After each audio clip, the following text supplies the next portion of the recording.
Let's talk about my day today. So, a couple of times a month, well, between 6 times a term, I go to a school that's why that's not working.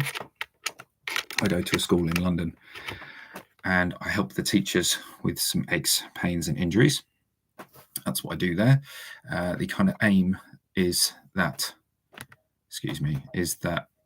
if the teachers are less stressed, they don't have as many aches and pains, then they'll be able to teach better. They'll have more energy. They'll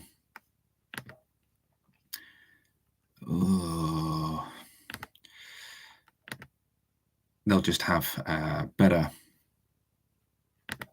kind of life. There we go. We'll just do that. Have a bit of a better life. And so that's what I was doing today. So I helped nine teachers today with their aches, pains, and injuries. Or 8 teachers and 1 support staff. And they have various things. There's been help with our post-knee surgery, helping him basically walk again. His PE teacher, he needs to be able to walk. Okay, and he's been struggling with that for a while. So we're working on that together, giving him some exercises to keep his mobility good in his knee so that he can do work stuff. And what else was there? So there was some neck and shoulder pain, and we solved that. And that's just basically stress. So we worked through stress management as well, and how to deal with stress so that you're not so stressed, and how you can manage stress, and so that things come up in our life and that yesterday they would have been stressful and today they are not so stressful. There was that, and there was migraines. Helping out one of the teachers with migraines. She gets regular migraines, and again, they're stress related. So again, it's about managing stress, about managing health. Yes, relieving some aches, pains, muscle tensions, etc. So it's about that. What was that? What else was there today? Foot pain. She's had bunion surgery in the past, and feels like the toes are doing things again that they did in the past. So she wants to avoid bunion surgery again in the future. So again, did some work, mobilized her hip, mobilized her knee, gave her some tips to keep the muscles in the foot from doing the same thing. But this is, it's again, more of a stressful event. Ultimately, everything in life, every ache, pain, or injury boils down to kind of two things. There is a stressful event in which we experience emotions, and we create beliefs from those events and emotions. And then, depending on what our beliefs are and what the situation was, that will affect some part of our body. So that's kind of part 1. And then part 2 is a little bit different. Okay, so that's kind of, we have is it 3 or 4? 3 forms of kind of injury and how they're treated. So we kind of have the medical paradigm. We have the physical, chemical, the physical chemical side of things. Okay, you're in a car accident, something gets smashed up, you get injured. And then there's the chemical. You have a hormone imbalance, you have a neurotransmitter imbalance, you need some kind of medicine to balance things out so that a level isn't too high or too low. You need a vitamin, you need a supplement, you need to take it forever and ever and ever. Okay, we need to change your diet completely. So there's nutritional, but that's kind of chemical, because when we're talking about nutrition, we're talking about macro, micronutrients. So that's more of the chemical paradigm, okay, and the physiological paradigm, okay, and that's generally what I say we. I'm not a medic in any way, shape, or form, but that's generally what we medically look at when you go to the doctors, when you go to a physiotherapist. That's what's getting looked at, okay, the chemical composition of your body and the biomechanical composition of your body, okay, and we can change that through physical manipulation, exercise, nutrition or medication. Okay, so there's that. Then we have an emotional approach. So the emotional approach is perhaps more traditionally viewed as the kind of go and see a CBT therapist, a EMDR therapist, some kind of psychotherapy, that kind of thing. Okay, so that's the emotional. But what they don't do, they deal with mental health. They don't deal with physical health, not specifically, at least. Okay, and again, there might be some kind of chemical help that they give you, but it might also be hypnosis. It might also be some kind of other stuff as well. They might give you coaching advice. They might give you advice on getting out and doing some exercise. They might say, hey, go out for some walks, go out and do this, go out and do that. That's going to help your physical, mental health. My emotional approach, the emotional approach that I apply, is a bit different.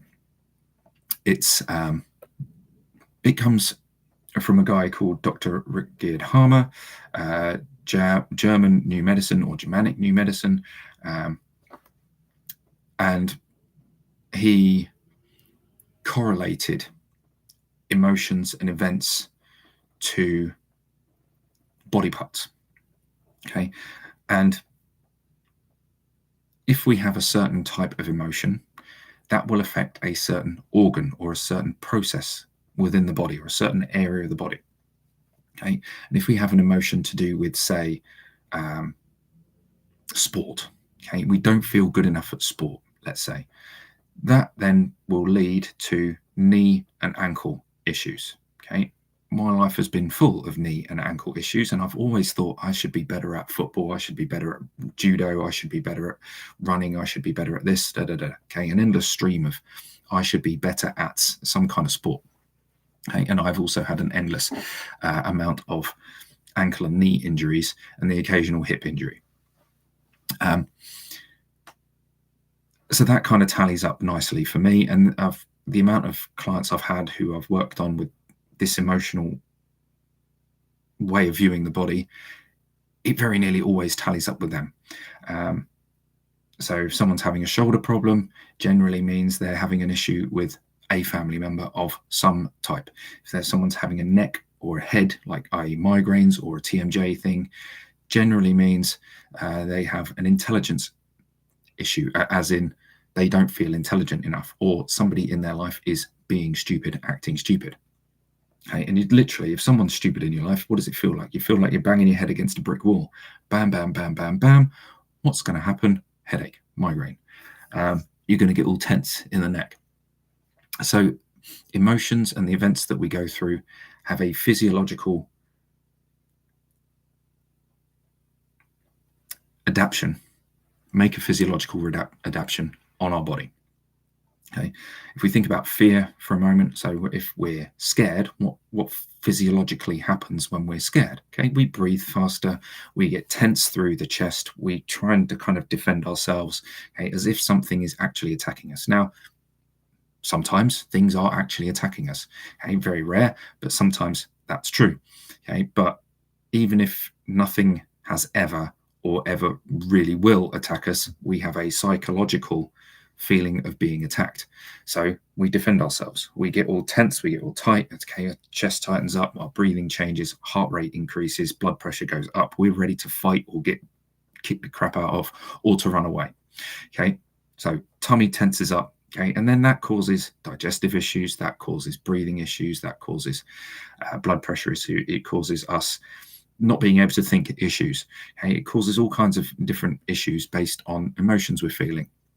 Okay, but it will then go on and cause medical issues. Okay, and we go to the doctor or we go to whoever and we go, yeah, I'm experiencing this kind of symptom. The doctor goes, here's a pill, right? Or here's a form of therapy you can go and try. Here's a CBT, here's a whatever. But you actually don't deal with the real problem. You're dealing with the symptoms. Okay, and even if you're going for CBT, you're often just dealing with symptoms. It's how to manage symptoms. And it's not how to unwind the stress of your life. Okay, how to unwind it, how to actually process the things that have happened. And what my job is, or yeah, my approach for many years was neurological, and it still kind of is that the nervous system will tell you what's going on, and that shows up as actually as pain, okay, or it shows up as movement dysfunction, it shows up as fear, it shows up as anger, it shows up as sadness, okay. That's just, it's a neurological response to events, okay. Now, there's a bit of a complete shift on this, okay. So there's those three ways, okay. So there's kind of the chemical, medical, kind of physiological. There's emotional, from like the medical kind of paradigm, as in psychology and psychiatry and those kinds of things. And then there's a neurological, kind of crosses the two, I believe. And then there's emotional from the Germanic New Medicine perspective, which again crosses the boundary of the two. But then there's kind of a spiritual version. There's a spiritual version of health. Okay? And the spiritual version of health, it comes from the perspective of essentially God or a higher self. And the higher self has no problems. The higher self is free of injury. The higher self is free of pain. The higher self is has no issues whatsoever. The higher self doesn't care about money. The higher self doesn't care about relationships. It doesn't care. It's living in its perfect world. Okay. The problem we have is that we are not acting as our higher selves. We're acting as a lower self, an ego self. And our problems come from viewing life from the perspective of a human and not the higher self. So our main goal really is to not necessarily understand the body emotionally or physiologically or nutritionally or chemically in any other way, shape or form, is to understand it from a spiritual perspective. That nothing is actually wrong with us, and everything that we see that is wrong with us, every ache we feel, every pain we have, every injury, every diagnosis that we've ever received, we've ever been told, we've ever thought we've had, is a fallacy. Okay, because we're actually the higher self. And the more we move towards that higher self, then the less injured, the less sick, the less troubled, the less stressed we're going to get. And it's about remembering, actually, I'm the higher self. This spot on my face right now, or this spot in my nose, which is really irritating me. Or this, I've got another spot just on my chin down here. You can't really see it. It's just there. Okay, these spots. Okay, they are some kind of emotional, like physiological response from an emotional event that's happened in the recent past for me. I can't put my finger on what it was. It doesn't actually matter. Okay, I just need to understand that they're not acne. They're not going to kill me. That it's not like I'm disgusting or anything like that. It's not that I haven't washed. It's not that I haven't done something. It's that I'm having my perception about something from my recent past in the last week or so, because that's when this kind of all happened, has led my body to do that. And if we expand that out to everything, okay, from every disease, every ache and pain, every problem, okay, my body is doing a natural physiological response to a misperceived idea about an event that happened in my life. I have misperceived something. Okay? It's caused me anger, it's caused me distress, it's caused me shame, it's caused me sadness, whatever it is. It could be anything. It's caused me some kind of problem. Okay, it's caused me to have some level of stress. Okay, and stress is a very wide term for me to include. It includes all the emotions. Okay, every kind of bad emotion is included on that list of stress. Okay, so stress is not just kind of bad stuff. Stress is kind of the bad stuff, okay? Or everything that we perceive as the bad stuff. because there is no good or bad stuff. There is just stuff. And it's how we perceive it as good or bad which causes the problem. So I have misperceived an event. Okay. And if we can look at every injury, every diagnosis you've ever had and going, I've misperceived something. And because of my misperception of that something, my body has created a response, a perfectly natural response. Because if we apply some of these things to stuff like dogs and cats and lions and whatever, it makes sense. But because we think we're separated from nature, we go, oh, no, that's not real. Okay, so let's say a lion, it's an older male lion gets kicked out of the pride. Okay, a younger lion comes in and takes over. Okay, that old lion doesn't last very long. Okay, he starts, probably is going to get some kind of urine infection, and he probably is going to get some kind of heart issue. Okay, in fact, I had someone on a live last week and explained it perfectly. Okay, he'd grown up in one part of the country. He's in his, well, I don't know, 50s, 60s, okay, retired, moved to a different part of the country. He changed his territory. Now, in German New Medicine, when we change our territory,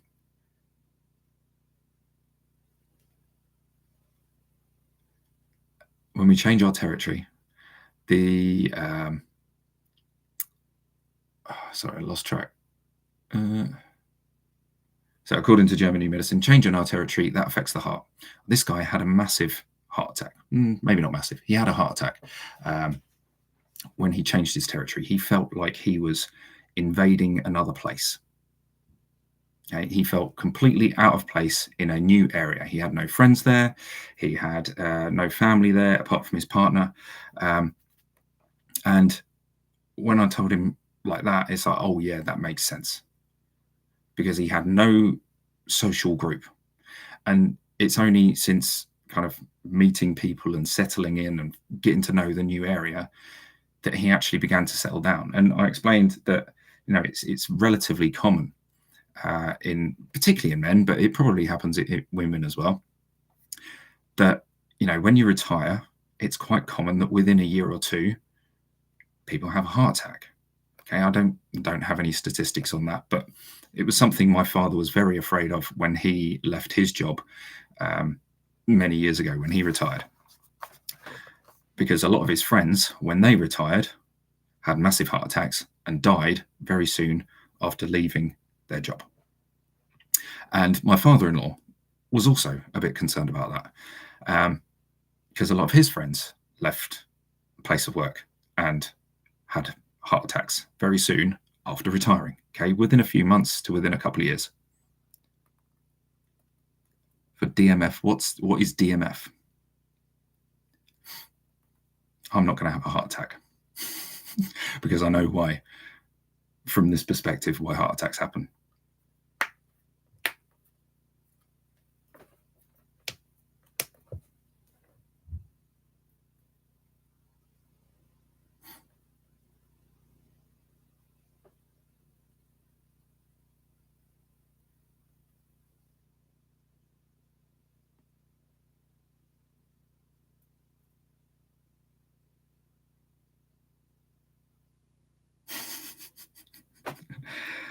Then I have no idea what you're talking about. So I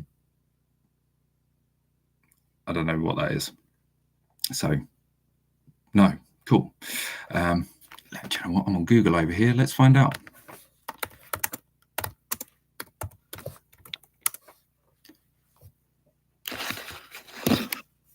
DMF. Don't think you mean that. Some kind of chemistry stuff.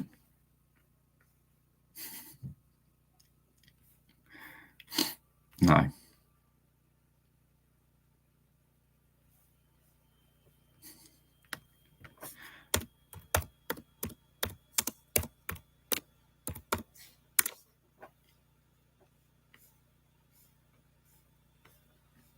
Some kind of whiskey.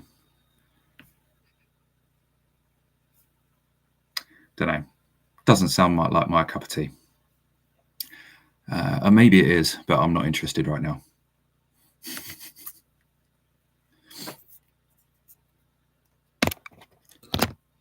Cool. But if anyone's got any aches, pains, or injuries, let's get back to the real reason we're here. Okay, or I'm here anyway.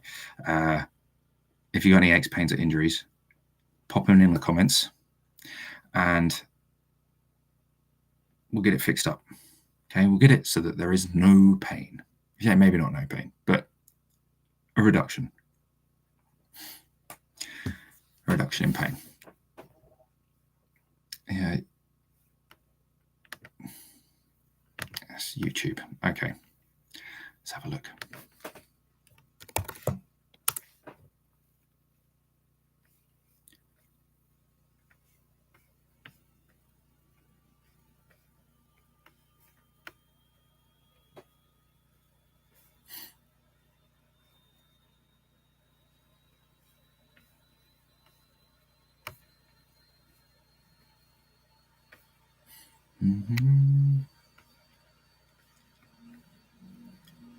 Dimethylformamide.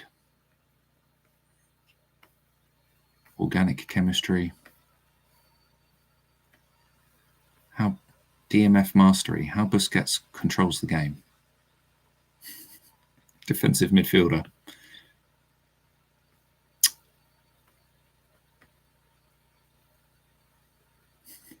Channel with an owl.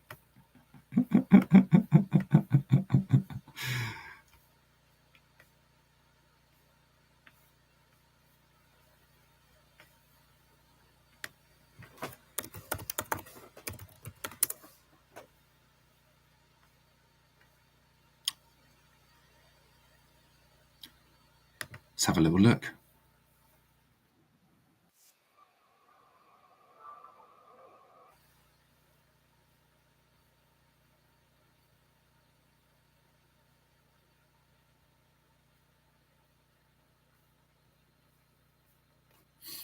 What we got?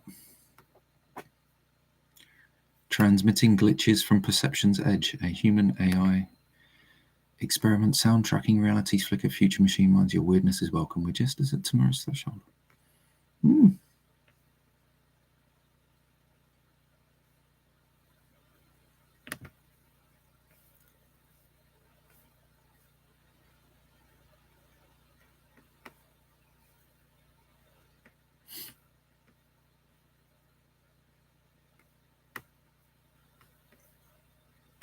Looks like you got a few videos there.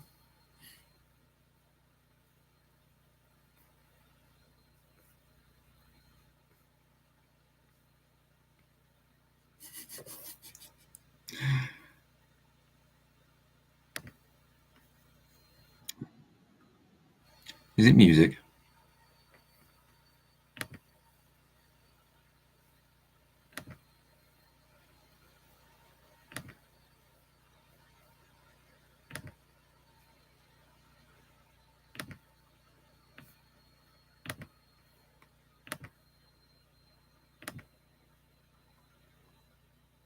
Okay, that's SMF.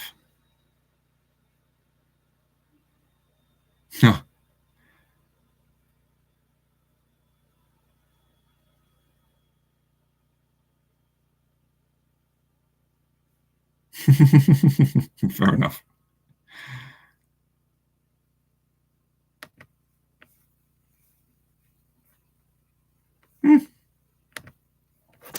Well, I'll maybe have another look at that another time.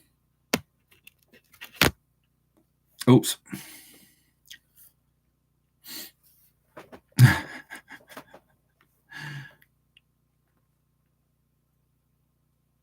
No, I'll have a look another day.